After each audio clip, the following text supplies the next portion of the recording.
트렌드라디오 오늘은 기초연금 관련 정보를 말씀드리겠습니다. 상반기 기초연금 정기 확인조사가 6월달까지 이뤄지고 그 이후 기초연금에 중단되거나 감액, 탈락하시는 분들이 계실 수 있는데요. 하반기 역시 마찬가지로 10월부터 12월까지 하반기 기초연금 정기 확인조사가 진행됩니다. 따라서 기초연금에 중단되지 않으려면 금융재산을 얼마까지 보유해야 하는지, 그리고 기초연금을 감액 없이 온전히 최대로 받으려면 현금이 얼마까지 있어야 하는지 등 기초연금 금융재산, 현금, 은행 통장에 얼마까지 있어도 되는지 내용을 정리해서 말씀드릴 텐데요. 말씀드리기에 앞서 해당 영상은 단순 예시일 뿐 참고만 하시는 것을 추천드리며 기초연금 모의 계산기를 해보시는 게 가장 정확하다는 점 말씀드립니다. 기초연금 통장에 얼마까지 있어야 받을 수 있는지 말씀드리겠습니다. 영상 내용은 금융재산의 종류, 금융재산별 반영 기준 및 반영 시기, 기초연금 수령 가능한 은행 잔고 등 궁금한 점 위주로 말씀드릴 예정입니다. 바로 보러 가시죠. 먼저 올해 2023년 기초연금 선정 기준액부터 알고 계시면 좋은데요. 월소득 인정액이 단독가구 202만원, 부부가구 323만원 이하여야 기초연금을 받으실 수 있으시고요. 최대 수령액은 단독가구 32만 2천원, 부부가구 월최대 51만 7,080원입니다. 그래서 이 선정 기준 자료들을 기반으로 기초연금, 현금, 예금 얼마까지 보유해야 받을 수 있나 참고하시면 되겠습니다. 그리고 다음은 기초연금에 반영되는 금융재산에는 어떤 종류가 있는지 말씀드릴 텐데요. 기초연금에 반영되는 현금과 금융재산의 종류는 정말 다양합니다.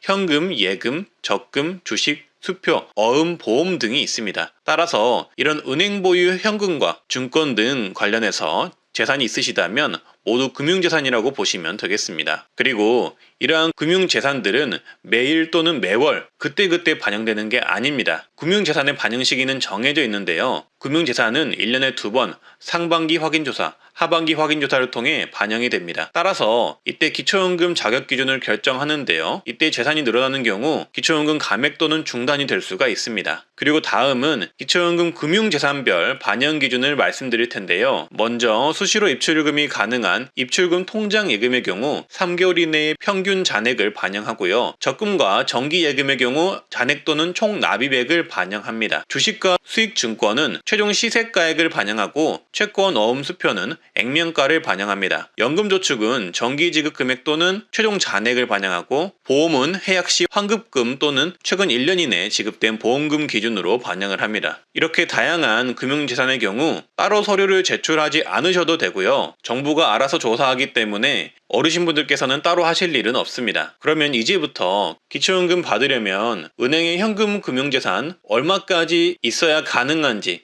계산을 좀 해볼 텐데요. 일단 현금 즉 금융재산은 2천만 원을 공제한 후 기초연금 선정 기준의 계산식에 반영이 됩니다. 예를 들어서 내가 1억의 현금을 가지고 있다면 2천만 원을 공제한 후 8천만 원만 기초연금 선정 기준의 계산에 반영이 되겠죠. 그리고 여기에 추가로 또 반영을 해야 될 내용이 있는데요. 바로 이자 소득입니다. 은행에 현금, 예금, 적금이 있으시다면 당연히 이자도 같이 받으시잖아요. 그렇기 때문에 현금 보유액만 계산을 하는 게 아니라 필수로 그 이자 소득도 같이 계산을 해줘야 합니다. 이자 소득은 월 4만원 기본 공제 후 반영이 됩니다. 그래서 이런 내용을 토대로 정부의 기초연금 계산기로 계산을 해볼 텐데요. 이제부터가 진짜입니다. 기초연금을 받으려면 은행의 현금 재산 어느 정도까지 있어야 받을 수 있나 바로 말씀드리겠습니다. 두 가지 사례로 나눠서 말씀드릴 텐데요. 금융재산에 대해서 연 2%의 이자소득이 있는 경우와 연 4%의 이자소득이 있는 경우로 나눠서 말씀드리도록 하겠습니다. 왜냐하면 2022년 초 이전까지만 해도 굉장히 저금리 기조였던 것에 비해 2022년 후반기로 넘어오면서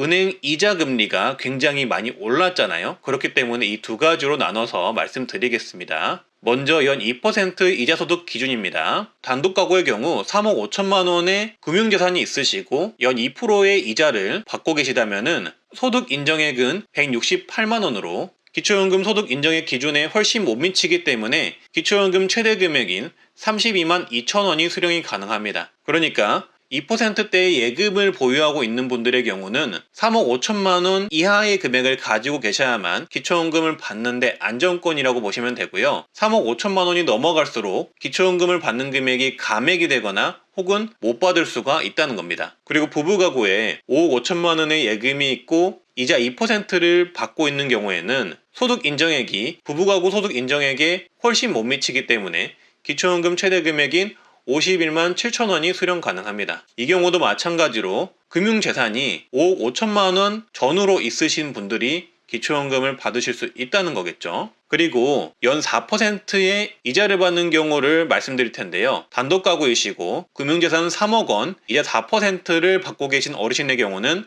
소득 인정액이 193만 원으로 기초연금 수령 가능 금액은 약 9만 원이 수령 가능합니다. 그러니까 이자 4%를 받고 있는 경우는 3억 원보다 더 적게 보유하고 계셔야 기초연금을 제대로 받으실 수 있으시겠죠. 그래서 기초연금을 최대로 받으실 수 있는 분은 이자 4%일 때는 금융재산을 2억 6천만 원 이하로 보유하고 계셔야 됩니다. 금융재산이 2억 6천만 원이고 이자 4%를 받고 계시다면 소득 인정액이 166만 원으로 기초연금 최대 32만 2천 원이 수령이 가능합니다. 그리고 부부가구의 경우도 봐볼까요?